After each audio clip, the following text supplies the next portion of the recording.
eu queria que você fechasse os olhos uma vez mais. E que você pudesse pedir ao Senhor que fale ao seu coração por meio dessa palavra. Você o adorou, você bendisse o seu nome. E eu sei que Ele já está lhe falando, embora você estava entregando a Ele o que lhe era devido. Mas Ele é tão bom que ainda fala e concede, mesmo sendo a hora de você entregar. Mas esse é um momento específico em que a palavra vai ser ministrada. Peça a Ele que fale ao seu coração. Peça a Ele que não seja apenas sabedoria humana, que não sejam ideias de uma mulher, que seja o próprio Espírito dEle falando ao seu espírito, testificando o que vem dEle para a sua vida nesse tempo. Senhor, em nome de Jesus, o Teu povo está aqui reunido. Nós somos o Teu povo. E nós precisamos Te ouvir. Nós precisamos do alimento da palavra, que é nosso sustento, especialmente em dias tão maus. Nós precisamos ouvir a Tua voz. Então que eu diminua e que o Senhor cresça. E que o que eles ouçam seja o ecoar do Teu Espírito que em mim habita, trazendo vida à Tua palavra imutável. Que essa palavra encontre um lugar no coração de cada um dos que aqui estão. E que seja um solo fértil que vai produzir em suas vidas a 100 por 1. Eu assim te oro, clamando que Tu continues sendo o muro de fogo que nos cerca. E que o Senhor não permita que nada do que será semeado venha a ser roubado pelo inimigo.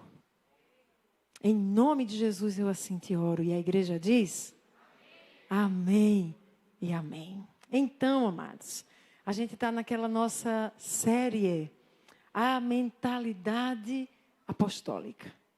Buscando formar uma mentalidade apostólica a partir do ministério apostólico descrito no livro de Atos. E essa série começou já há alguns meses. E eu acredito que a gente ainda anda um pouquinho nela, porque tem algo do Senhor de fundamental que precisa ser compartilhado com a igreja dele. Então fique atento. Eu já comecei ali em Atos 1 e já compartilhei com você alguns capítulos de Atos, observando alguns pontos específicos ali em Atos. E compartilhei algumas palavras das pregações de Pedro, que estão descritas no livro de Atos. Pedro é o primeiro apóstolo de Jesus a se posicionar publicamente e então proclamar a palavra, pregar a palavra, ministrar a palavra.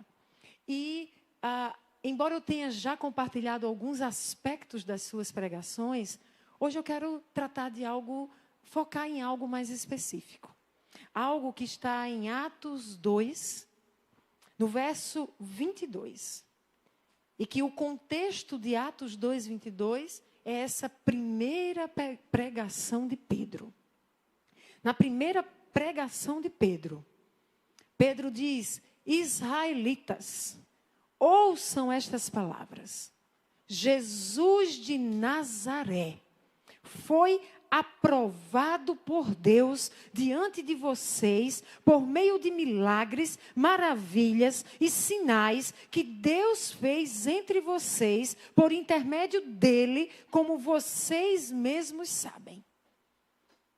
A primeira pregação de Pedro, Pedro vai apontar para quem? Para quem, gente? Vocês estão tímidos? Só porque mudamos de lugar? Só porque eu estou longe, eu estou me sentindo muito longe. Estou agoniada com essa distância. É verdade. Vou ter que me acostumar com esse negócio aqui, porque eu queria estar mais ali. Ou talvez eles vão ter que mudar luzes. Mas a primeira pregação de Pedro, o foco dela é em uma pessoa. Como assim precisa ser o foco da nossa vida, do nosso olhar. Esta pessoa tem nome e ele é Jesus Cristo. Pedro começa falando de Jesus de Nazaré. E Pedro vai dizer, ele foi aprovado. E sabe como é que eu estou dizendo a vocês que ele foi aprovado? Por meio dos sinais, por meio das maravilhas, por meio de toda a obra que ele realizou no meio de vocês. E vocês sabem o que ele fez. Depois Pedro continua. E a partir do verso 24... E eu vou saltar do verso 24 para o verso 31, mas começando no verso 24, Pedro vai dizer, Pedro primeiro diz que Jesus foi aprovado por Deus, e depois Pedro segue, Deus o ressuscitou dos mortos, rompendo os laços da morte, porque era impossível que a morte o retivesse. Isso aí, um aleluia, era impossível. Pedro vai dizer, ele é Jesus, ele foi aprovado e ele não ficou morto coisa nenhuma. Ele ressuscitou porque a morte não podia retê-lo. Então Pedro vai para o verso 31 e diz, prevendo isso, falou da ressurreição do Cristo, que não foi abandonado no sepulcro, cujo corpo não sofreu decomposição. Deus ressuscitou este Jesus e todos nós somos testemunhas desse fato. Ele não diz apenas que Deus o aprovou, ele não diz apenas que Deus o ressuscitou dos mortos, ele vai dizer agora, e ele está exaltado. Aquele que venceu a morte foi exaltado e está à direita de Deus. Ele recebeu do Pai o Espírito Santo prometido, derramou o que vocês agora veem e ouvem, pois Davi não subiu ao céu, mas Davi mesmo declarou, o Senhor disse ao meu Senhor, senta-te à minha direita, até que eu ponha os teus inimigos como estrado para os teus pés. Portanto, que todo Israel fique certo disto. E Pedro termina a sua primeira fala dizendo, este Jesus, a quem vocês crucificaram, Deus o fez o Senhor e Cristo. Ele é o ungido, ele é o Messias, ele foi aprovado e ele não ficou morto, ele ressuscitou e está sentado à direita de Deus Pai, exaltado sobre tudo e todos. Por que Pedro vai falar disso no seu discurso? Porque, irmãos, tudo o que fazemos, na verdade, a razão da nossa existência precisa estar centrada nele, Jesus Cristo. E não é um Jesus coitado pregado numa cruz. É um Jesus que ressuscitou. É um Jesus que vive. É um Jesus que não pode ser encontrado corpo enterrado, corpo sepultado, porque o seu corpo não sofreu decomposição. Jesus vive e reina como Senhor. Pedro discorre sobre Jesus. Mas é um Jesus que vive. É um Jesus que está sentado à direita do Pai. É um Jesus exaltado, glorificado. O nosso Senhor. A quem Deus Pai fez Senhor. Quem é o Senhor da sua vida? Por que você se reúne com uma comunidade de um povo que se chama cristão? É porque você tem um Senhor. Sua vida não é vivida pelo que você acha. Pelo que você acha que é mais interessante, ou pelo que os outros acham, ou pela cultura. Você tem um Senhor, e esse Senhor tem nome, e Ele é Jesus Cristo. Amém? Amém. Ok. Só que a coisa segue. E aí, no verso 38, Paulo vai parar de falar de Jesus, e em Atos 2:38, Pedro vai nos dar uma ordem. Aqueles homens que estavam ouvindo o seu primeiro discurso. Pedro vai parar de falar de Jesus e vai dizer, arrependam-se. Vamos dizer essa palavrinha no 3? 1, 2, 3. Pedro fala de Jesus, mas em seguida diz, agora com você. E com você arrependa-se. E ele prossegue e diz, e cada um de vocês seja batizado em nome de Jesus, para perdão dos seus pecados, e vocês receberão o dom do Espírito Santo. Pedro prossegue e fecha mais ou menos com isso. Vocês precisam se arrepender. Ok. Vida que segue. Pedro pregou, E agora a gente vai ter uma nova narrativa de um novo acontecimento. E esse acontecimento vai desencadear a segunda pregação de Pedro. Que acontecimento é esse? Está lá em Atos 3, e eu já preguei sobre isso aqui recentemente, inclusive nessa série. Pedro vai chegar ao templo e ali ele encontra quem que está mendigando? Um aleijado de nascença. Já preguei. Ok, mas eu quero focar em algo da pregação de Pedro.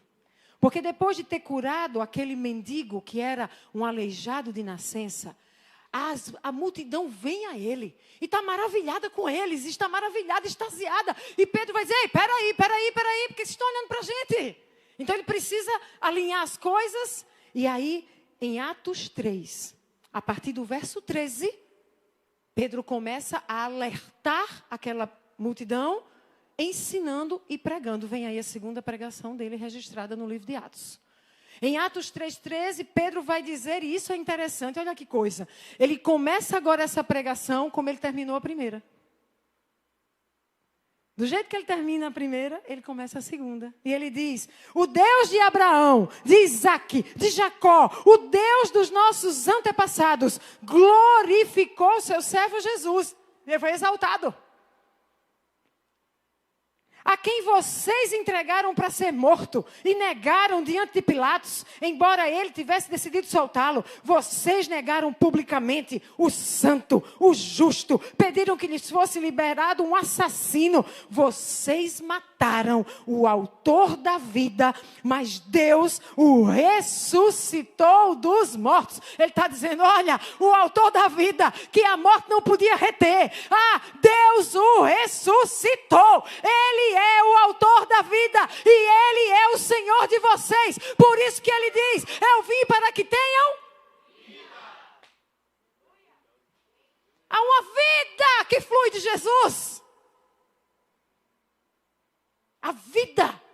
O nome desse centro apostólico, Zoe, vida de Deus, só é possível acessar por meio daquele que ressuscitou, daquele que a morte não pôde vencer, Jesus Cristo, o autor da vida. Pedro começa a sua segunda pregação falando disso, de que ele ressuscitou. E Pedro diz, e nós somos testemunhas. Diga, eu sou uma testemunha. Pedro segue, e Pedro vai reafirmar. Olha isso, ele começa a segunda pregação como ele terminou a primeira. Ele fala que Jesus ressuscitou. Ele traz o olhar da multidão para Jesus. Ele diz que Jesus é o autor da vida. Mas ele vai então dizer, agora vocês têm que fazer algo. Sabe o que ele vai dizer para fazer? Está lá em Atos 3, 19 e 20. Qual é a palavrinha? Qual? Tem algo aqui, gente. Arrependam-se. Voltem-se para Deus. Para que os seus pecados sejam cancelados. Para que venham tempos de descanso da parte do Senhor. E para que Ele mande Cristo, o qual lhes foi designado Jesus. Arrependam-se. E a gente sempre está ministrando e pregando sobre esse arrependimento para perdão de pecados. Sempre analisando, avaliando o arrependimento à luz da necessidade de uma mudança e um padrão de comportamento com atos que não mais ferem a Deus e que não fogem da vontade de Deus. Arrependam-se, muda, não peca mais. Mas hoje eu quero tratar de uma outra perspectiva. A partir da palavra usada por Pedro em suas duas primeiras pregações. Essa palavra, arrependam-se, ela vem de uma palavra grega. Onde a raiz dessa palavra, traduzida para a gente entender, é metanoia. Metanoia, e eu já falei de metanoia aqui no dia da visão especialmente. Mindset. Que aquela mulherzinha da internet não me ouça. Entendedores entenderão. Metanoia. E eu quero ler para você. Olha que coisa, gente. Metanoia. O dicionário de Strong vai explicar a palavra metanoia como sendo mudar a mente.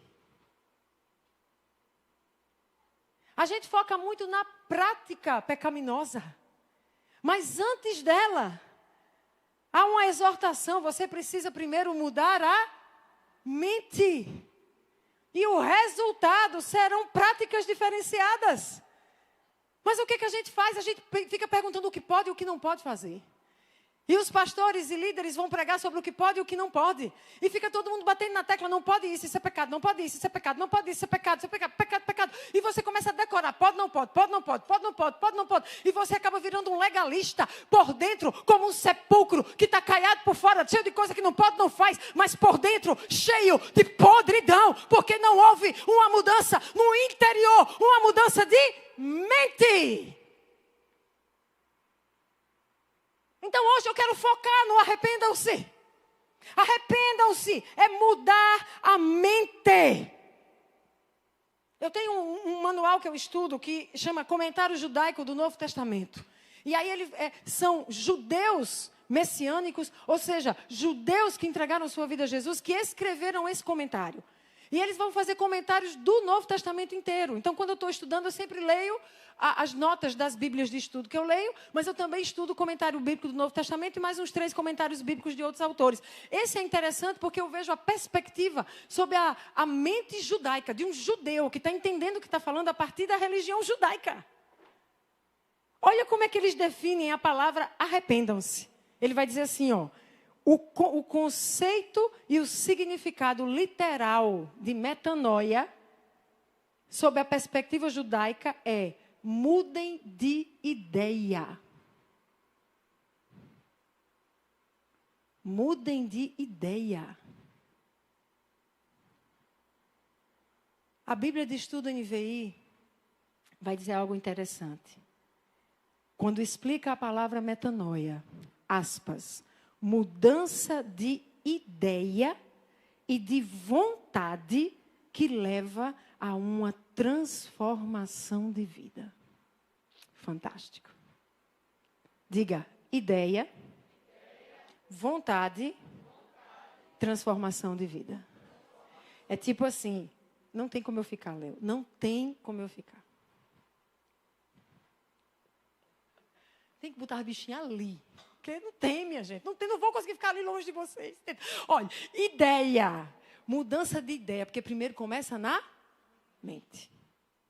Se muda a sua mente e você entende, então começa a fazer uma transformação dentro de você naquilo que você quer e naquilo que você não quer. Naquilo que você deseja, naquilo que você não deseja. Muda a mente e muda a vontade. Se muda a mente e muda a vontade, transforma a sua vida. Tem alguém entendendo isso aqui? Tem um pensador contemporâneo, o Jean Rocha, ele diz, mude a sua mentalidade. Mudando a sua mentalidade, você muda todo o resto da sua vida. Suas escolhas, suas decisões, suas metas, suas ideias, seus comportamentos, sua maneira de encarar as diversas situações de vida. Quando você muda sua mentalidade, muda todo o seu destino. Mude a sua mentalidade. E não apenas a sua vida vai ser transformada. O seu destino será mudado. Uau! George Shaw, Prêmio Nobel de Literatura em 1925, disse, aspas, é impossível progredir sem mudança. E aqueles que não mudam suas mentes não podem mudar nada. Uou! É tempo de avançar. Deus nos disse isso, não foi?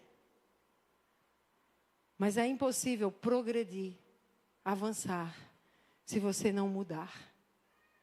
E aí ele vai dizer, não só mudar. Se você não mudar a sua mente, você não pode mudar nada. Eu acho que merece um cuidadozinho da nossa parte, não? Eu vou resgatar o profeta Ezequiel no seu capítulo 18 do seu livro. A partir do verso 30, quando o profeta vai dizer, portanto, Ó nação de Israel, é Deus falando com o seu povo. Eu os julgarei, a cada um, de acordo com os seus caminhos. Palavra do soberano Senhor. E qual é a palavrinha aqui? Arrependam-se. Deus está usando o profeta para dizer para o povo: arrependam-se, desviem-se de todos os seus males, para que o pecado não cause a queda de vocês. Livrem-se de todos os males que vocês cometeram. Agora olha que interessante. Busquem um coração novo. Diga, é necessário ter um coração novo. Já eu falo disso. Busquem um coração novo, um espírito novo. Por que deveriam morrer, ó nação de Israel? Pois não me agrada a morte de ninguém. Palavra do soberano Senhor. Arrependam-se e vivam. Agora, nesse arrependimento, ele está dizendo que você tem que buscar um coração novo.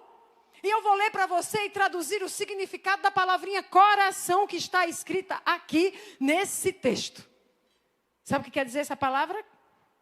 Segundo Strong, ser interior. Mente.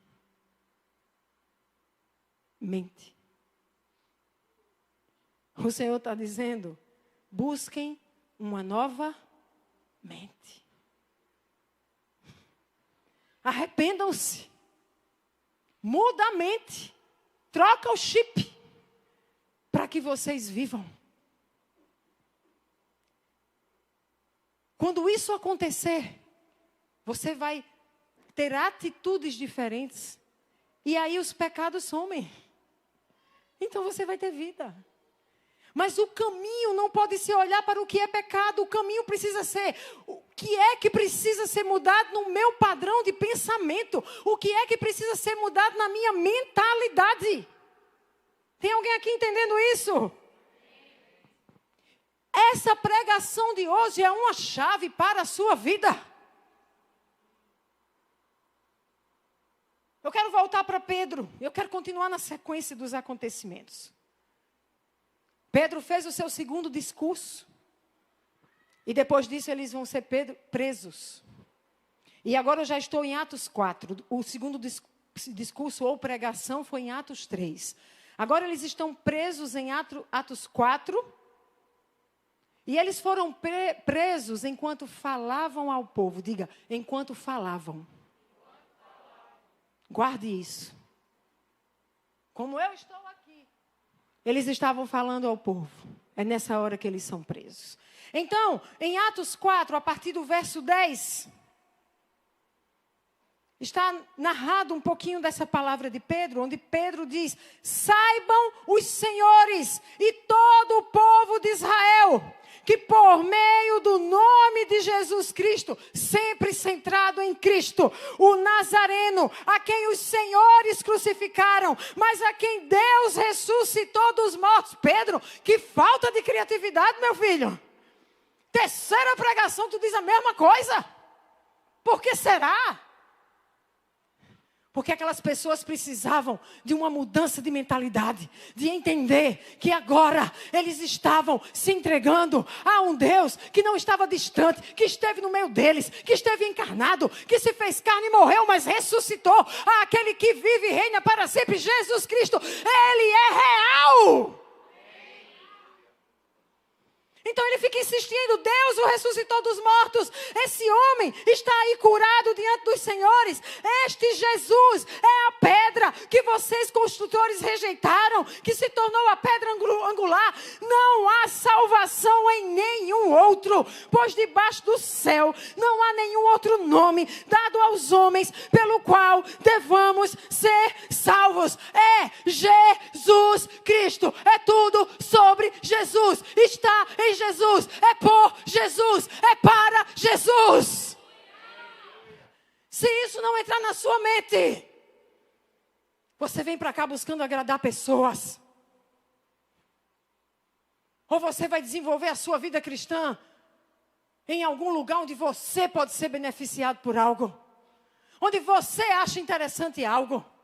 E aí a gente vê uma igreja mimizenta, uma igreja cheia de reclamação, de murmuração, que não tira o olho do próprio umbigo, porque quem está no centro da sua vida é a pessoa. Jesus Cristo está lá longe, como um servo, vem cá me servir quando eu precisar. Mas fora isso, sou eu no centro e todos me devem algo. Você me deve relacionamento, você me deve abraço, você me deve o dinheiro que eu não tenho, você me deve abrir a porta de emprego na minha vida, você me deve visitação quando eu estou doente, você me deve, você me deve, você me deve, você me deve, e um monte de crente murmurador que se perdeu da centralidade da sua fé, que é Jesus Cristo, e não pessoas que podem lhes dar alguma coisa.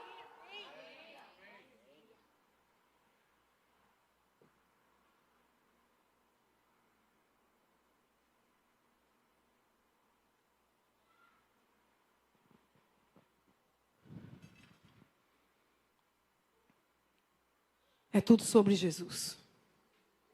Isso precisa girar, a chave precisa girar. E a gente está tentando aqui ensinar a mentalidade. Porque é tudo sobre Ele, é por Ele, é para Ele. Então, no verso 18 de Atos 4, enquanto Pedro está fazendo essa pregação, diz que chamando-os novamente e ordenaram, chegaram os caras da guarda, eu estou encurtando aqui, mas chamaram eles, levaram eles para o Sinédrio. E esse texto aqui fala do Sinédrio. Quando os líderes ordenaram-lhes que não falassem nem ensinassem. Diga, não falassem nem ensinassem. Sabe por quê, amados? Porque o inferno não suporta quando um discípulo de Jesus se posiciona para falar e ensinar a verdade do Evangelho que transforma vidas, que restaura vidas, mas que salva vidas de uma perdição que é eterna. Mas que muitas vezes está acontecendo aqui, no dia a dia.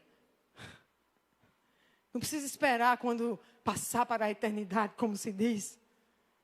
Quantos perdidos aqui? Quantos perdidos sentados em cadeiras em cultos? O diabo tem muita raiva de quem prega e ensina.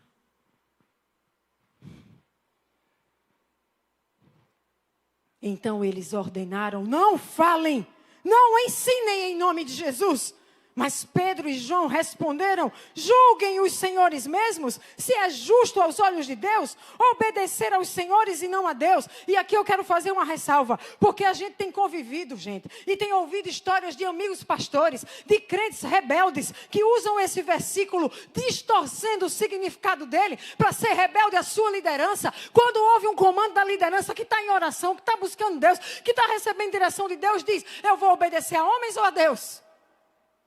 Não é esse o contexto. E não distorça a palavra para justificar sua rebeldia e seu coração endurecido.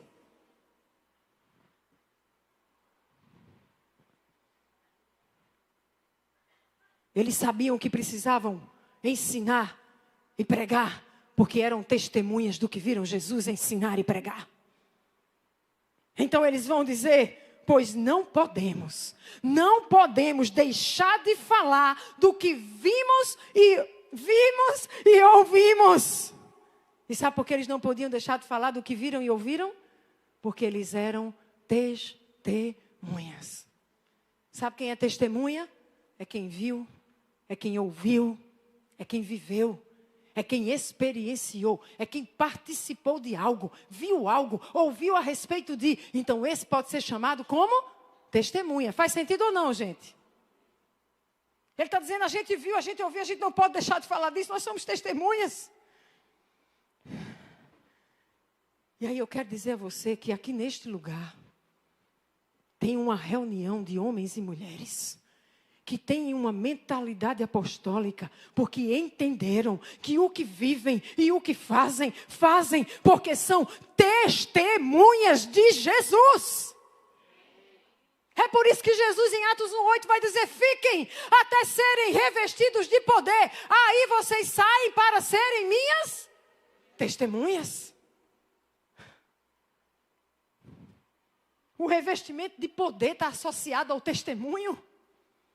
Sobre o que vê, sobre o que ouve, sobre o que vive em Jesus. Na centralidade de Jesus. Não é sobre arrepio, não é sobre apenas ver o sobrenatural. Tem algo muito além, mais profundo. Eu quero dizer a essa comunidade e aos que nos visitam, e eu vi que tem alguns rostos que eu não conheço. Provavelmente você é um visitante. Eu quero te dizer, meu irmão, com a verdade do meu interior, você veio a um lugar onde tem pessoas que vivem como testemunhas de Jesus. E tem uma hora que o apóstolo Paulo está escrevendo aos Coríntios, ele diz, eu acho que eu estou ficando louco, porque eu não precisava dizer isso, mas ele começa a dizer, eu vou dizer a vocês sobre quem eu sou.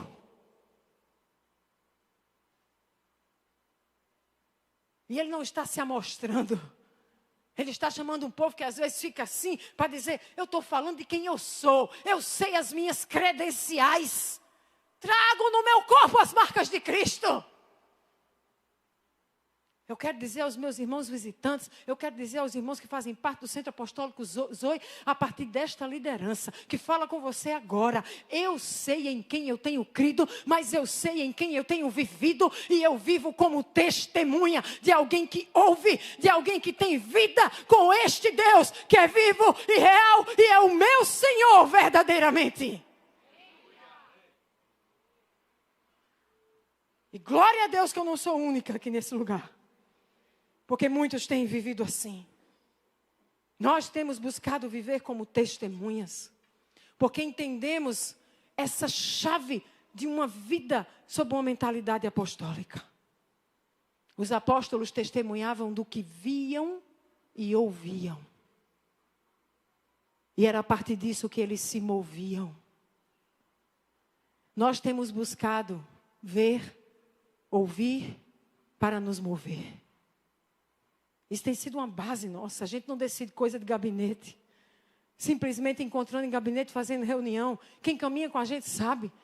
E as coisas às vezes ficam tão lentas, porque a gente precisa ouvir, saber o que Jesus está dizendo para poder testemunhar a respeito. Então, no começo desse ano, no dia 15 de janeiro. 15 de janeiro. O Senhor falou conosco em um encontro, onde estávamos em jejum, onde estávamos orando, onde estávamos clamando que Ele nos falasse. Não queríamos fazer agenda por agenda, não queríamos fazer agenda para agradar homens. Queríamos saber, Jesus, qual é a tua agenda? O que o Senhor deseja que a gente faça? Que a gente viva como? E foi uma palavra tão grande, tão rica. Mas eu já li aqui alguns pontos, mas eu preciso trazer de novo hoje alguns desses pontos. O Senhor nos disse, eu lhes dei chaves, diga chave. Chave, está aqui, ó, chaves proféticas na minha pulseirinha, chaves. O Senhor nos deu chaves para abrir as portas para percorrermos a jornada. Ele nos deu chaves. Agora ele disse, nem todas as chaves foram recebidas pela compreensão. Diga comigo, compreensão. É aqui, ó, mente. Ele diz, nem toda a chave que eu dei foi compreendida. Mas, se permanecerem com lealdade, tem gente leal aqui? Se permanecerem com disposição, tem gente disposta a permanecer leal? Se permanecerem, a compreensão virá. Diga, a compreensão vai vir. Tem coisa que a gente ainda não compreendeu não, mas a gente vai chegar. Deus prometeu, aquele que prometeu é fiel para cumprir, amém? Ele continua e diz, e as chaves que já foram liberadas serão geradas. Já houve progresso até aqui, mas agora são novas chaves para um novo tempo, para um novo progresso. Tem alguém interessado em avançar? Tem alguém interessado em progredir? Sabe o que o Senhor tem dito? Você tem que fechar portas velhas. Tem gente que está agarrado no velho. Ele falou com a gente isso, mas o Espírito, em temor e tremor, eu lhe digo, me manda repetir agora. Você precisa fechar portas antigas, porque você se agarrou ao velho. É uma estrutura velha de igreja, é um povo velho que você já conheceu, já viveu, já testemunhou, já não sei o quê. Povo velho não no sentido, estou falando de idade, estou falando de o que você já viveu, o que você viu. Mas Deus está nos chamando e te trouxe aqui essa noite para dizer que tem um novo tempo na tua vida, mas você precisa deixar o velho para trás. Fecha a porta velha, abre a nova, velho, abre. Você pode se surpreender com o novo que Deus tem para você. Como é que você pode querer viver coisas novas se você está agarrado no velho?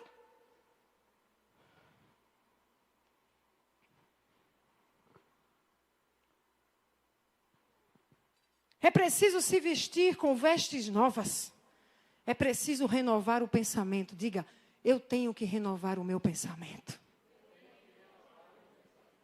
Deus estava falando em renovar o pensamento. E aí ele diz para a gente, é preciso ensinar as ovelhas. Caso contrário, seremos sugados. Vocês serão sugados por aqueles que querem a glória que se revela. Olhem isso, gente, que coisa forte. Essa é uma daquelas palavras que, se eu pudesse, eu iria favoritar. Para você ouvir umas 5 vezes ou 10. Ele está dizendo assim, ó.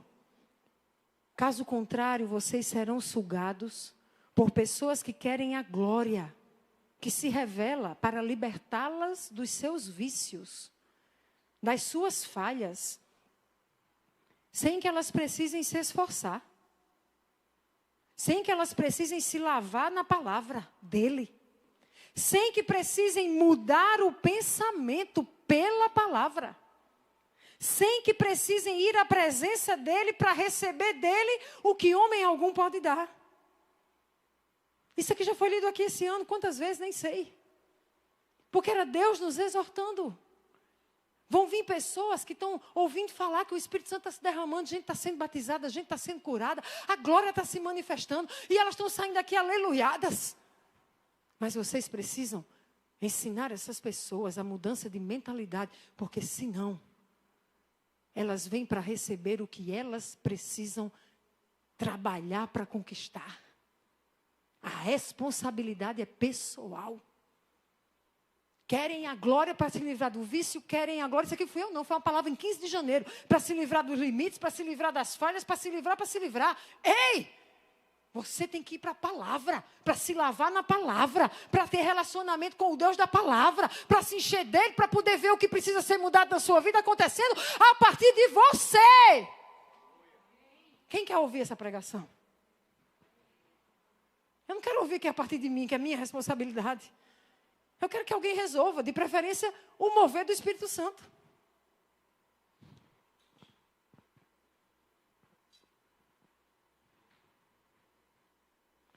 Cabe a vocês, líderes, com as chaves recebidas nesses novos passos, na nova jornada, no novo percurso, entregar às ovelhas as chaves da nova mentalidade. Deus estava falando desde o começo do ano. Tem que desenvolver uma nova mentalidade. Estejam atentos a essa chave. Não há mais tempo para negligência. Porque a chave está na mentalidade. Mas na fidelidade de vocês, vocês vão receber a porção reservada a vocês. Vocês são a minha herança, a minha glória. Vocês trarão a glória de Deus, mas sejam fiéis e ensinem a chave, que é mudança de mentalidade. Arrependam-se. Muda a mentalidade. Deus nos ordenou, gente. Nós somos testemunhas do que vimos e ouvimos. Porque ouvimos essa palavra aqui em jejum, em oração, chorando na presença dEle. É que nós estamos aqui fazendo o que estamos fazendo, pregando o que estamos pregando. Como testemunhas do que vimos e ouvimos. Deus nos disse, tem que mudar a mentalidade. E para isso tem que ensinar o povo. Então ouça, meu irmão, minha irmã. Não implica deixar de fazer coisas. Arrepender-se não implica deixar de fazer coisas, implica mudar a mentalidade. E à medida que a sua mentalidade seja transformada, você vai deixar de fazer coisas que não deveria fazer e fará outras que deveria fazer e não faz. A sua vida vai ser transformada e o seu destino também. Como isso é sério? Eu estou caminhando para o final. E na sequência dos acontecimentos, Os apóstolos seguem ensinando, realizando sinais, maravilhas. Eles continuam curando enfermos. Eles continuam libertando endemoniados. Então, eles são presos de novo.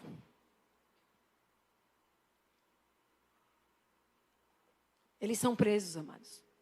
E agora eu já estou no capítulo 5 de Atos. Nos versos 17 e 18. O sumo sacerdote e todos os seus companheiros, membros do partido dos saduceus, ficaram cheios de inveja. Por isso mandaram prender os apóstolos, colocando-os numa prisão pública. O inimigo não quer que isso seja ensinado, não quer que seja pregado. Prenda esses caras. Negócio desse povo curando. Não, desse povo libertando. Não. Desse povo pregando Jesus Cristo e o poder que há de transformação de vida a partir de Jesus. Não. Prende eles. Cala eles. Ah, já sei, certamente um monte de gente dizendo, que horror, não, olha que coisa demorada, olha que pregação dura, olha que culto demorado, olha que, não vai lá não, fica em casa, ouve não, porque ele te quer preso para a morte. Se enche um pouco mais de Fantástico, se enche um pouco mais de série de Netflix, se enche um pouco mais de WhatsApp, se enche um pouco mais de Instagram, mas não escuta a pregação da palavra que vai transformar a tua vida e o teu destino. Isso é o inimigo, meu querido, atuando para te manter preso.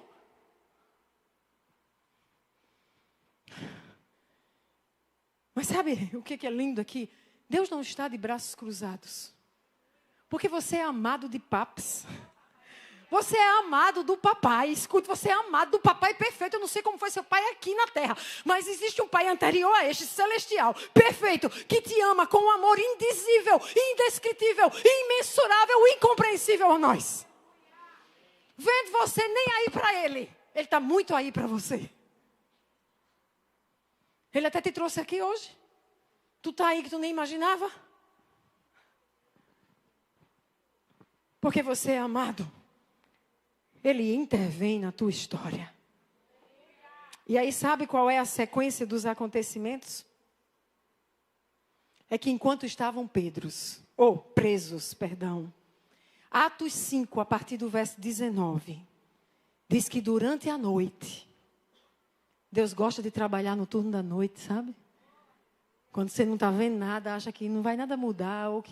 Não, é nessa hora que ele vem e ele te surpreende. Durante a noite, um anjo do Senhor abriu as portas do cárcere, levou-os para fora e disse, vão para o templo e relatem ao povo toda a mensagem desta vida. Dá para ver aí que o vida está com V maiúsculo? Sabe como é que os teólogos explicam isso? Eles fazem uma referência a João 6:63. Quando Jesus Cristo diz, o Espírito dá vida, concede vida. A carne não produz nada que se aproveite. As palavras que eu lhes disse são Espírito e vida.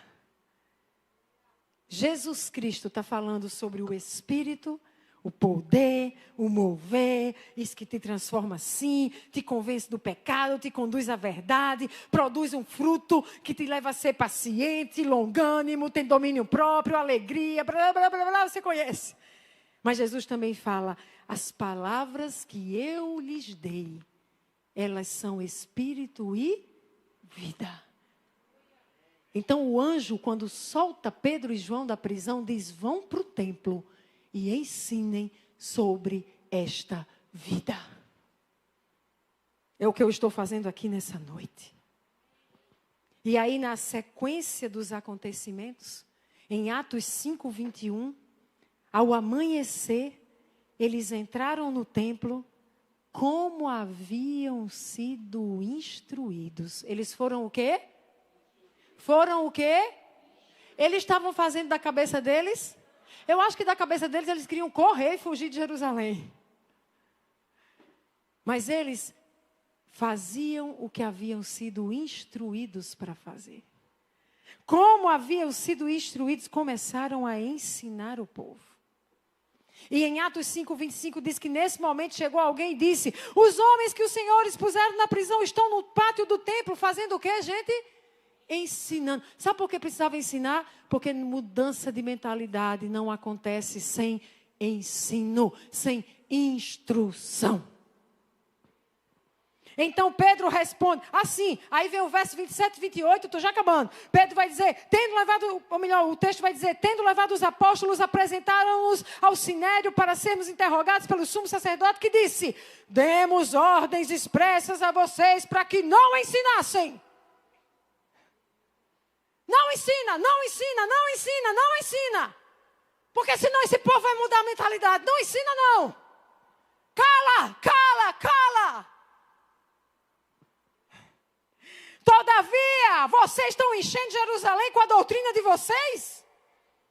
E aí no verso 29, Pedro vai responder. E Pedro vai dizer, é preciso obedecer antes a Deus do que aos homens. O que ele já tinha dito lá atrás.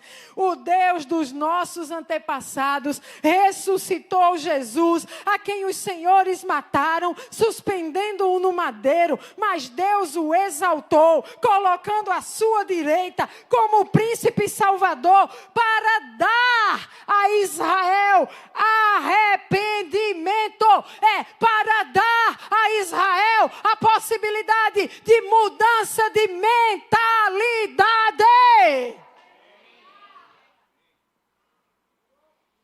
E perdão dos seus pecados. E nós somos testemunhas destas coisas, bem como o Espírito Santo que Deus concedeu aos que lhe obedecem. Sabe por que eu estou pregando o que eu estou pregando aqui? Porque eu sou testemunha dessas coisas. Agora você vai pensar, é só você, pastora? Não. Quem aqui estava nessa reunião quando Deus deu a palavra profética dizendo que a nossa chave era a mudança de mentalidade? Levante sua mão bem alto. Olhem as mãos levantadas. Estes são testemunhas destas coisas. Naquele momento que Deus falou conosco, sabe o que Deus nos disse? São 3 páginas de palavra profética. Eu trouxe alguns pontos. Deus nos disse assim, cura interior e libertação é um dos chamados principais de vocês. Parte do propósito de vocês passa por cura interior e libertação. Deus disse, vocês não podem esquecer o instrumento final. Era uma coisinha que a gente não se importava muito realmente assim, que não sabia muito o que fazer com ela, que fica no fim de todos os atendimentos. E que diz para a pessoa, tudo que você viveu aqui foi só um start. Se você sair daqui achando que acabou aqui, não vai dar bem, não vai ser bom. É um start. Tem um monte de coisa aqui que você vai precisar trabalhar. Aí anota isso e entrega para a pessoa. Porque ela é responsável por ir atrás. Aqui você vai ter que trabalhar padrão de pensamento, aqui você vai ter que trabalhar padrão de comportamento, aqui você vai ter que trabalhar... Aqui talvez você precise de um psicólogo, aqui talvez você precise de alguém que vai te acompanhar de pertinho, aqui tem que ir talvez para um psiquiatra. Estabilizar as coisas hormonalmente para poder seguir. Mas Deus nos falou, não pode esquecer isso. Se deixar isso, as pessoas vêm para receber a mágica e vai embora querendo que a vida esteja resolvida e na hora que vir que não está, vai culpar cada um de vocês e vai dizer, tá vendo? Presta para nada esse negócio de cura interior e libertação, aquele povo ali é só uma fraude. Deus nos alertou assim claramente, nesses termos. Tanto que eu chamei Carla e disse, tem que trabalhar esse negócio, foi ou não foi? Tem que trabalhar essa coisa. Carla, tem que ver isso. Esse final aqui é mais importante se brincar. Não é mais, mas é tão importante quanto tudo que eles vivem. Aí Deus nos falou assim, libertação? Eu uso vocês para libertar vidas. Sim, queridos, a gente sabe o que é ver pessoa endemoniada. A gente sabe o que é lidar até com o principado, como lidamos no último seminário de libertação. A gente não está falando aqui do que não viveu, a gente está falando como testemunha do que vivemos. De reunir 60 pessoas e de repente começar a dar uma ordem sobre pagelança e começar a ver grito em todo canto, gente vomitando, gente gemendo, demônio aparecendo. A gente está falando do que testemunha com os nossos olhos. Agora, sabe o que Deus nos disse? Ensine a eles que eles precisam ser responsáveis pelo processo de libertação deles. E aí eu dou uma palavra no começo do seminário, eu dou uma palavra no final do seminário, onde eu digo assim, agora você tem que transformar a sua mente pela palavra. Se você sair do seminário de libertação e você não tiver transformação de mente na palavra, não lê a palavra, não busca a palavra, não aprende na palavra, saiba, sua situação pode voltar a ser pior. Mas eu suspeito que as pessoas me ouvem e dizem assim, não, foi muito lindo, no final eu fui batizado com o Espírito Santo, tive visão de anjo, tocando corneto na minha frente. Homem! E volta para casa, para o Fantástico, para o Instagram, para a rede social, para mais uma que chegou agora, para Twitter, e vive a vida assim. Depois, quando o negócio aperta, que está perseguição, que está opressão, que está bababá, vamos resolver. Tem um lugar que faz libertação? Manda lá para o povo botar a mão e orar e resolver minha vida. Aí nós tivemos um caso, amados, de uma pessoa numa libertação dificílima, que a gente penou, porque era um principado. E a gente vai conversar com a pessoa, vai conversar com o familiar da pessoa, e vai dizer para o familiar, vou usar o nome aqui, vou dizer para João, um familiar da pessoa que estava fazendo o seminário, João, tem um processo para ser seguido, João. No processo, João, tu vai ter que fazer isso, isso e isso. E tua esposa vai ter que fazer isso e isso, João. Aí aciono o Hudson lá em Brasília. Hudson, caso dificílimo de libertação. Aí o Hudson vai dizer, manda João com a mulher dele ler Romanos. Tem que ler Romanos, estudar Romanos, comer Romanos, para entrar na mente. Para quando aquele principado manifestar, a pessoa está com a mente sabendo quem ela é, quem Jesus é e o que foi feito em favor dela. Então, quando o demônio vem mentindo, ela consegue resistir. Aí a gente vai lá e diz, lê Romanos, estuda Romanos, enche a sua mente com Romanos. Você vai aprender lá a obra de Cristo, o poder da cruz, o nome é Jesus. Não importa que você salve por outro nome que não seja o dele, ele ressuscitou, ele vive, o sangue dele, pá, o pacto, tchum, tchum, lê, faz. Aí depois de uma semana a pessoa foi aonde? Foi em qualquer lugar buscar quem diga como é o nome do demônio, como é que bota para fora e como é que ela fica boa.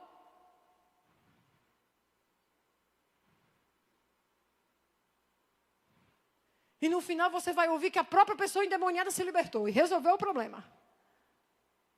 E você está exposto a isso, vendo o engano, vendo que aquela pessoa vai para a morte. E você não pode fazer nada. Sabe por quê? Porque existe uma responsabilidade pessoal. Eu não quero ter trabalho com ler Bíblia. Eu quero que venha aqui, você me liberte e fique pronto. Tem que ler Romanos.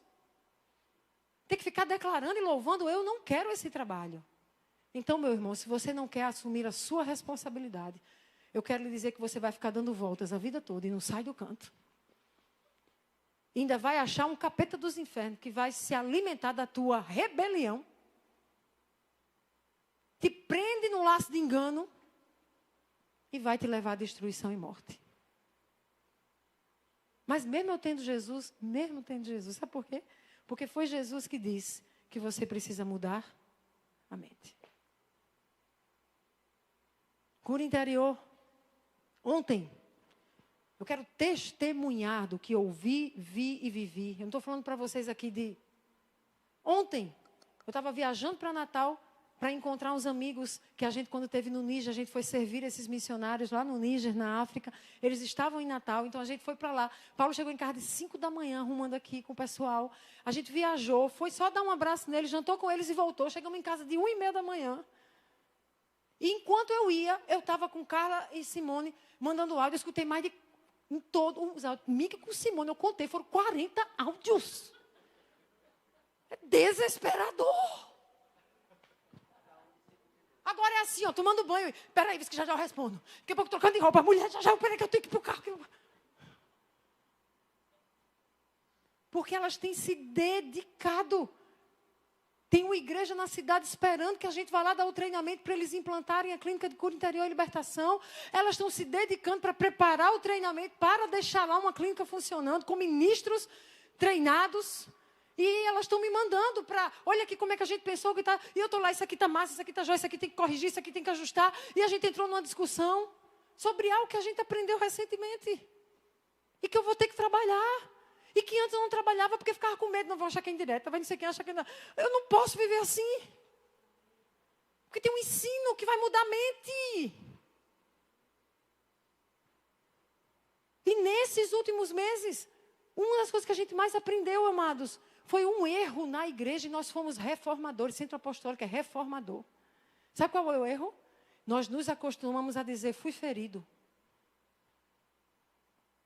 A gente replica isso com muita facilidade. Não, eu estou saindo daquela igreja porque eu fui ferido. Eu estou vindo para essa porque eu fui ferido. Ali eu fui ferido, esse irmão me feriu. Eu não estou dizendo que você não possa ter sido ferido. Pessoas ferem pessoas.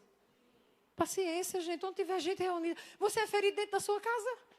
Quando a gente faz os atendimentos de cura interior, a maior incidência das feridas está na primeira família. Quanto mais na igreja com gente estranha. Não fique com essa idealização de que vai chegar aqui, está só os santos e os anjos. Se fosse os anjos, estava no céu batendo asa. Deus deixou aqui porque não é santinho nem anjinho. É santo, é para ser santo. Em Jesus. Mas não é anjo. Não tenho nenhuma ilusão de estar aqui com anjo e anja. É tudo um povo que só Jesus minha causa, mas que ele é misericordioso, gracioso. Quanto mais se enche do Espírito dele e mais busca mudar a mentalidade a partir da palavra, mais vai se transformando, parecendo com Jesus e vai a armazela diminuindo. É bem assim. Então pare dessa idealização. Chegou no lugar da perfeição. Não chegou. Mas chegou no lugar de um monte de gente lutando para ser perfeito como Jesus é. Buscando aprender com erros para acertar. E uma das coisas que nós vamos trabalhar nesse segundo semestre, eu quero escrever um artigozinho a respeito sobre essa história de me feriu, fui ferido. Porque a gente tem aprendido que muitas pessoas têm visão distorcida. Não é um caso, são vários. Os pensamentos distorcidos, com leituras distorcidas da realidade, e a pessoa então se fere. Vou dar um exemplo. E aí eu usava esse exemplo para Carla e Simone ontem. Ou só para Simone. O cara está vindo na rua, chega uma pessoa com arma e bota na sua cabeça. Oh, assalto! Vou lhe matar! Não me mate! Esse aqui é um evento traumático, concordam? Desesperador. Aí a pessoa vem fazer cura interior, está lá, no cativeiro, preso, pá. Quando viu, foi lá no assalto, na arma na cabeça, tinha um liberta, tinha um que lindo. Mas vamos imaginar um outro evento. Eu estou passando. Passei do lado da pessoa.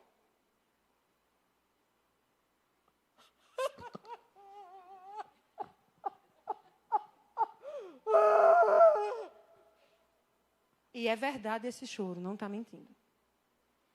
Eu estou em profundo sofrimento. Por quê? Porque Emerson passou do meu lado e não falou comigo. Porque eu sei que ele não gosta de mim, ele me detesta, ele me acha barará, ele quer me ver pelas costas. A pessoa está sofrendo, você acha que sim ou não? Está. Eu não estou aqui dizendo que ela não sofre. Ela está em sofrimento. Quando ela vai, então, compartilhar com alguém, ela vai dizer, eu estou ferida por Emerson, que não gosta de mim, não sei o quê, não sei o quê. A gente aprendeu a tratar dizendo, libera perdão. Hoje a gente já percebeu como isso aqui pode manter a pessoa aprisionada no engano de uma visão distorcida. Então, comecei a trabalhar isso com os pastores. Já tive reunião sobre isso com o Léo, com a pastora Lília, com o pastor Paulo. Trabalhei isso com Carla e a gente já começou a dar uma mudada no nosso próprio manual que a gente trabalhava. Como vemos visão distorcida? Porque se a gente não trabalhar o que a pessoa pensa a respeito de, é como ela lê a realidade, ela fica presa em dor, em sofrimento e na mentira. E você dizer libere perdão vai manter a pessoa presa. E como é que faz para ajudar essa pessoa? Agora a gente está na luta, como é que faz? Então a gente está tipo assim, Jesus chega aqui, como é que faz? Porque não adianta o evento traumático, como é no atendimento de cura, que a pessoa revisita, foi no útero da mãe, foi não sei onde, que o Espírito Santo mostra a situação, pede perdão. Não adianta para esse caso. Para esse caso, pode ser que um evento tenha me trazido uma mentira na mente, mas eu posso ser resultado de uma construção de eventos com mentiras cridas que geraram uma leitura da realidade que é equivocada dentro de mim. E como é que a gente faz para descobrir? Hoje eu estava conversando com Éssila. Tinha que fazer pregação, mas fui lá conversar com Éssila. Éssila, eu preciso de alguma coisa da psicologia. Como é que é essa questão dessas crenças, de darará? A gente tem que trabalhar isso. Como é que a gente ajuda a pessoa que o caso dela é visão distorcida? Como é que a gente ajuda ela para ela não estar mais sofrendo? Se todas as vezes que acontece um acontecimento com ela, ela distorce o que lê. E ela acredita naquilo, ela sofre. Esse sofrimento é genuíno. Carla diz assim, Cunha, a pessoa sofre, Cunha, a gente tem que ajudar. Eu digo, mas como? E está a gente sofrendo, como que ajuda? Porque é uma coisa nova agora, vai ser um passo novo para a gente, de algo que a gente achou que já tinha todo. Outro nível, ok, Deus está permitindo para a gente ir para outro nível, mas é difícil. E sabe o que isso vai requerer? Trabalhar com mente. Como trabalharemos com essa mentalidade que é construída por um padrão cultural, por um padrão familiar, por uma sucessão de eventos acontecendo na vida da pessoa? Mas o que é que o Senhor disse para a gente? Que se a gente for leal e permanecer, a gente vai compreender. Então, nós vamos compreender isso. Amados, enfim, a gente está buscando amadurecimento pessoal. A gente vai fazer uma grande mudança na Zoe para buscar amadurecimento pessoal. E esse amadurecimento pessoal não vem senão trabalhando mentalidade. Olha o que Tito diz em Tito 1,15. Olha que versículo forte. Para os puros, todas as coisas são puras. Mas para os impuros e descrentes, nada é puro. De fato, tanto a mente como a consciência estão corrompidas. Você pode ter uma mente corrompida. Mas a gente pensa que é uma mente corrompida só para pecado, no sentido de adultério, pornografia. A gente sempre vai nesses.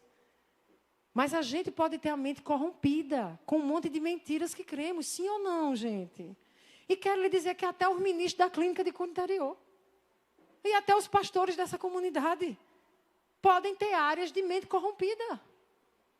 Que precisa renovar e restaurar. Você não foge, saiba disso. O que é que vocês acham que nos últimos anos se ouve tanto falar de neurociência?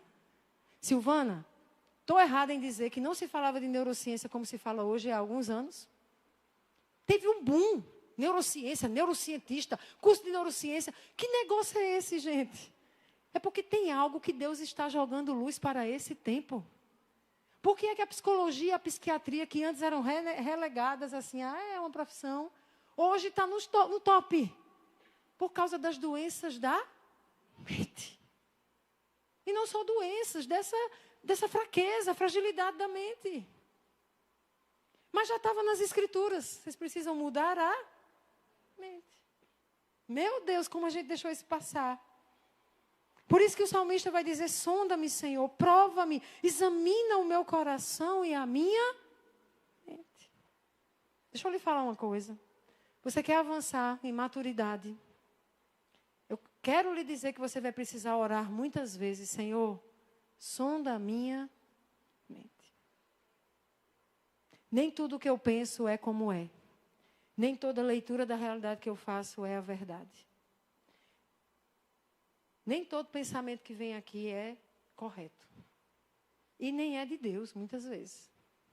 A gente vai ter que orar muito isso. Sonda a minha mente.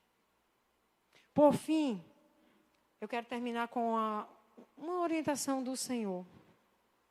Em Romanos 12:2. Romanos 12:2 diz, não se amoldem ao padrão deste mundo, mas transformem-se. Vire para a pessoa que está do seu lado e diga, transforme-se. Vire para outro lado e diga, transforme-se. Vire por detrás e diga, transforme-se. Vire por da frente e diga, transforme-se. Agora vamos gritar no 3. 1, 2, 3.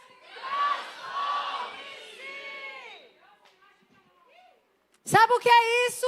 Responsabilidade pessoal. Paulo não está dizendo é o Espírito Santo que vai sozinho te transformar. Está dizendo, amados, não se amoldem ao padrão do mundo, mas transformem-se vocês pela renovação da mente de vocês, para que vocês sejam capazes de experimentar e comprovar a boa, agradável e perfeita vontade de Deus. Meu amigo, você vai ter que dar os seus pulos. Diga, meu irmão, dê seus pulos. Tem gente que vai ajudar você a pular. Vai pegar sua mão e bora. Mas os pulinhos você vai ter que dar.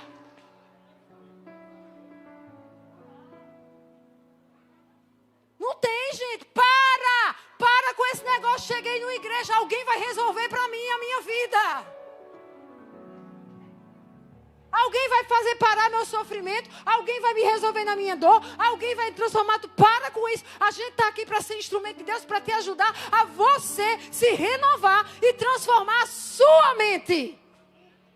Aí a gente atende o povo em cura interior, libertação. Faz um negocinho todinho. O cabo termina, volta para a vida, faz as mesmas coisas que fazia, do mesmo jeito que fazia. Continua pensando da mesma forma, agindo da mesma forma. Daqui a pouco está a pessoa toda para baixo, acabada, destruída. A culpa é do sistema, da igreja e do quê?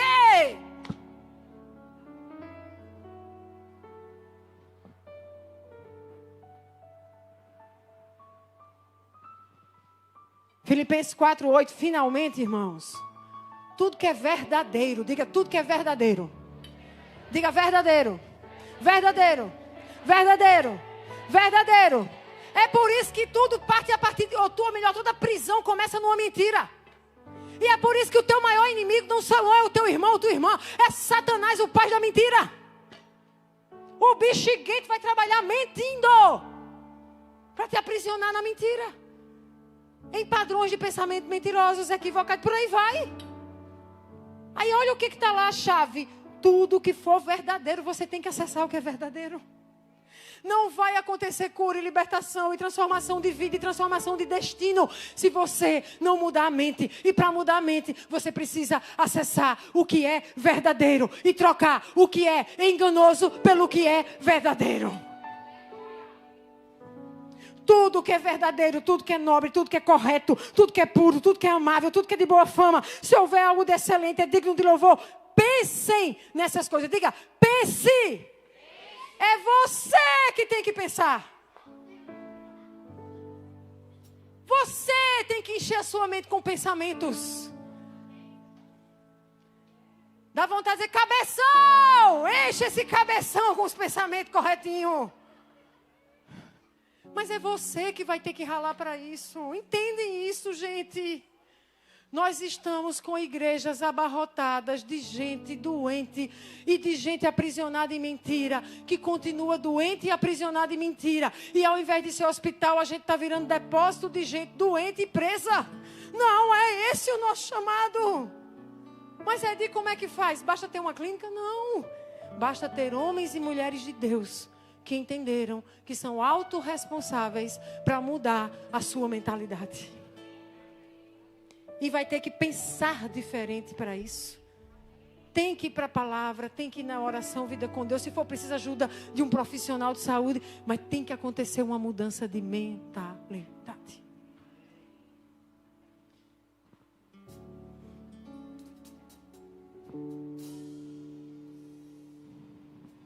Quem conheceu a mente do Senhor para que possa instruí-lo? Está escrito em 1 Coríntios 12:6. Nós, porém, temos a mente de Cristo. Cadê? Não sei. Está em algum lugar aí, meu filho, mas está. Que a palavra não mente. De repente, Silvana, me corrige. O cérebro não é um músculo? É como uma musculatura que você pode desenvolver? A neurociência fala disso. É plástico, neuroplasticidade. Ele é plástico, né? Então, aí a analogia é como um músculozinho, que se você não trabalha, ele atrofia. Se você trabalha, ele desenvolve. O cérebro é plástico. Olha isso. Então, hoje a neurociência diz que tem que desenvolver pensamento, mentalidade. Mas se a sua mente está atrofiada, a questão é que tem um monte de crente com a mente de Cristo atrofiada. Eita. não conhece Cristo, não sabe o que Cristo ensina, não se moldou a Cristo, não buscou viver como Cristo, agir como Cristo, pensar como Cristo, reagir como Cristo. Aí vai só nos pensamentos, vai só no engano que Satanás lança. Pronto. A mente de Cristo é um feijãozinho de arroz, um grãozinho de arroz. Mas deixa eu lhe dar uma boa notícia. Mas a mente de Cristo está em você.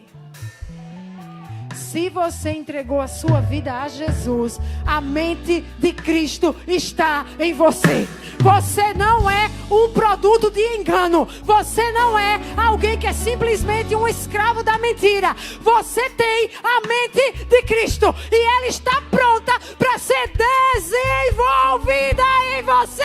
Me ajuda aí!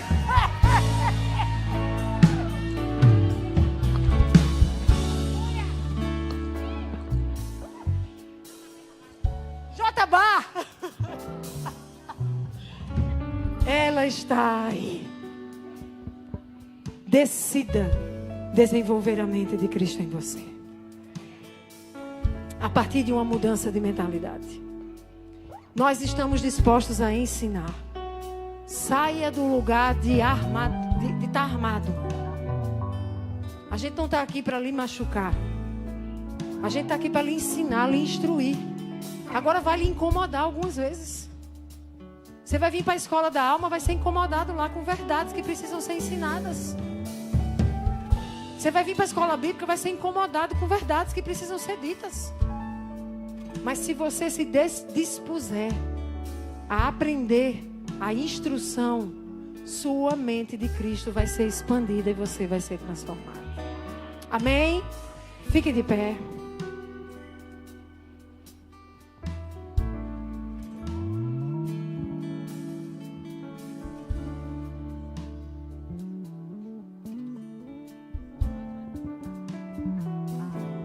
E eu quero que você coloque a mão sobre a sua mente. Todos que desejam ter essa mente de Cristo mais evidente em você, te livrando do engano, do sofrimento. E você vai receber uma ministração sobre a sua vida de alguém que tem uma formação na área da saúde mental. Então receba. Em nome de Jesus, eu quero declarar sobre nós um povo de mente sã. Em nome de Jesus, eu declaro distorções cognitivas sendo desfeitas. Declaro reestruturação cognitiva sobre as mentes aqui. Mentiras sendo trocadas por verdades.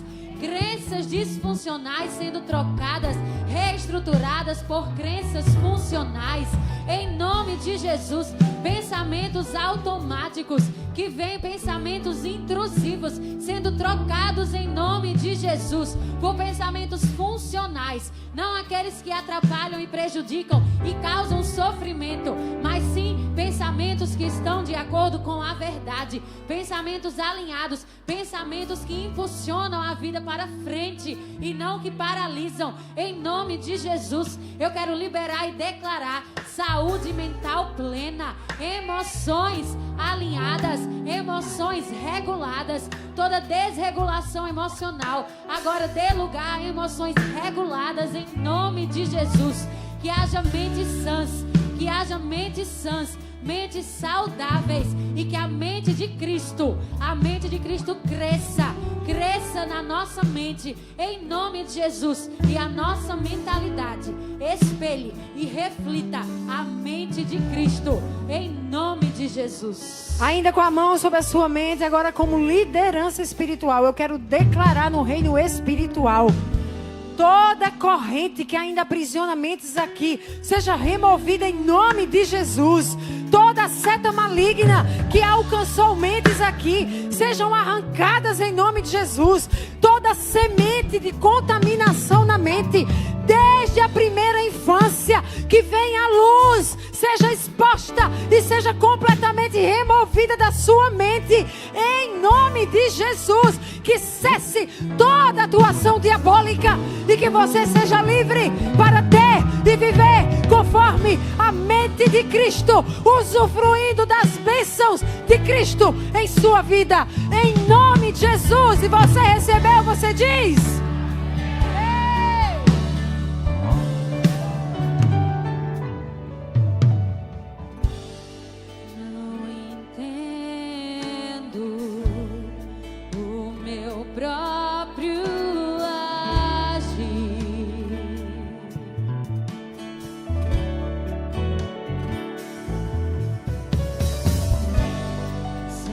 tua graça, o que seria de mim?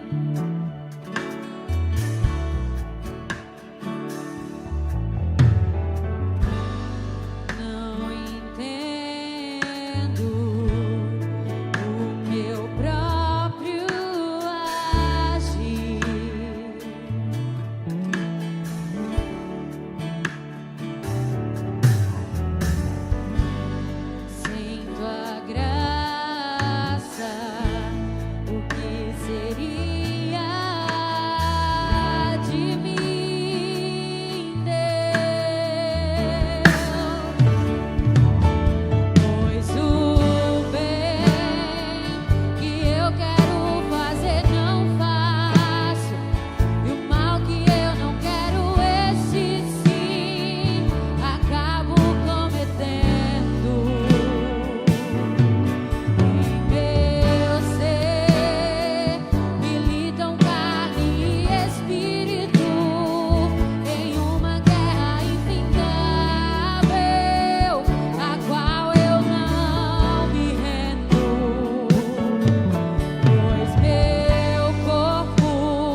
Antes de você sair, ouça essa palavra de uma visão. A gente falou aqui que a gente é testemunha do que vê e ouve, né? Uma visão que Deus deu a Socorro. Acho que você vai sair bem encorajado nessa noite. Aleluia, irmãos. Eu tomei posse, né? E que você possa tomar posse também. O Senhor me mostrou um cérebro. E nesse cérebro ia sendo tirado camadas. E aí quando Edi foi me perguntando sobre isso, né? Eu voltei ali para o meu lugar e comecei a fazer as perguntas que ela me disse. E o Senhor falava, são à medida que se posicionarem. A pergunta que ela me fez foi assim: foi para todos que o Senhor liberou? E eu vim perguntando a Ele. E o Senhor falou, à medida que se posicionarem em obediência. À medida que se posicionarem naquilo que é a nossa parte. E irmãos, eu posso testemunhar, porque eu tenho feito a minha parte. Eu tenho buscado isso, essa renovação da mente. Porque é algo que só eu e você podemos fazer, por nós também. E aí o Senhor mostrava o cérebro e Ele falou, à medida que forem se posicionando na responsabilidade que é de vocês, esse cérebro vai sendo tirado as camadas do engano, as camadas das crenças limitantes, as camadas de tudo que foi ministrado aqui com esse ensino. Porque o ensino está sendo dado, irmãos. A gente é quem tem que receber e fazer a nossa parte. E aí o Senhor me mostrava vestes também, né? Esse posicionamento da alma. O Senhor liberou o Salmo, acho que é o 32, para Zoe, para esse novo tempo. Instruir-te-ei no caminho e te darei a direção por onde andar. O Senhor vai dar os novos passos, os novos caminhos, porque temos nos posicionado em obediência. Amém? E aí o Senhor me mostrou vestes. À medida que o cérebro ia sendo tirado, as camadas, as vestes iam sendo trocadas. E eram vestes novas. Receba vestes novas à medida que você se posiciona na renovação da mente. Receba isso, eu recebo nessa noite, Pai. E aí, à medida que ela me perguntou, e eu voltei para o lugar perguntando ao Espírito Santo. E eu falei, que vestes são essas? E o Senhor falou, é a minha noiva. Vestes de noiva. Tirando as vestes do eu, tirando as vestes do nosso achismo, tirando as vestes do mimimi, tirando as vestes da necessidade de aprovação, tirando as vestes de necessidade de reconhecimento, tirando as vestes de querer tudo para nós, sermos mimados, e dizendo assim, eu quero vestir as vestes santas, as vestes da noiva. E aí o Senhor me mostrou a noiva, o cérebro novo e uma noiva nova. O Senhor tem nos forjado como essa noiva. Receba o ensino. Eu recebi nessa noite. Amém? Deus te abençoe, a mim também, a você. E que essa semana a gente possa avançar na renovação da mente e fazendo a nossa parte naquilo que o Senhor nos confiou. Amém? Amém. Então, partindo inclusive do que o Senhor já tem nos falado e desta visão, é necessário que você se posicione. Se você tem acompanhado, você sabe que estamos passando, né? Estamos num tempo de transição e agora temos fases. O Senhor nos fez entender que nós temos fase. Como temos fase na vida, nós temos fase na maturidade espiritual, no crescimento que a gente tem. Então temos fase. Fases. Tem uma fase inicial e tem uma coisa que é chave, primordial. É saber quem é Jesus, conhecer quem é Jesus. Então, levanta a mão. Quem está fazendo a escola bíblica de Jesus? Hoje não teve aula, ia ser até lá em casa, né? Mas não teve. Mas tudo bem. Então, alguns já têm estado, já têm conhecido mais sobre uma nova perspectiva, gente. É algo que você não vê em outro lugar. De verdade, o Senhor tem nos entregado uma coisa tão especial.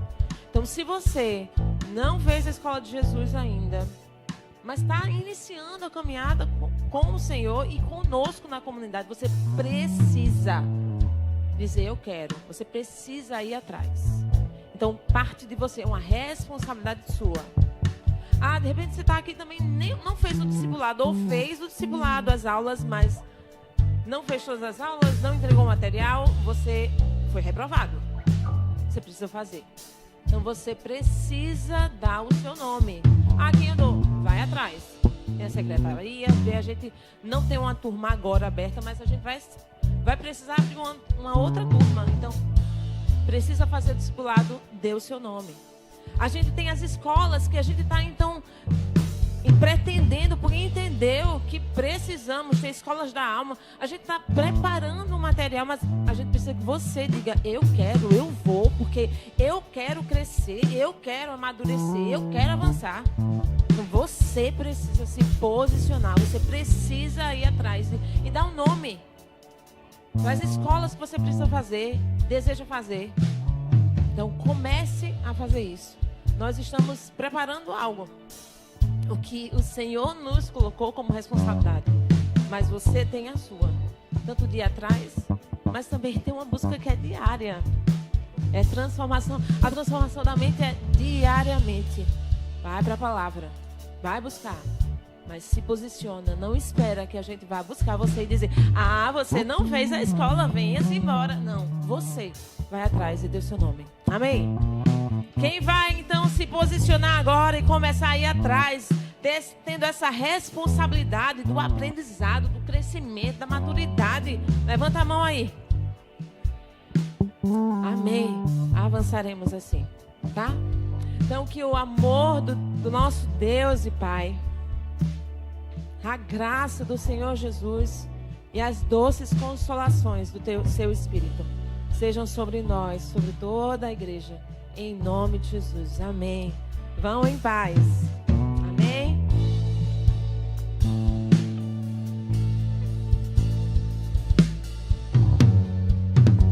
Oi, corpo profético. Queria dar uma palavrinha com vocês, por favor. Quem tiver aqui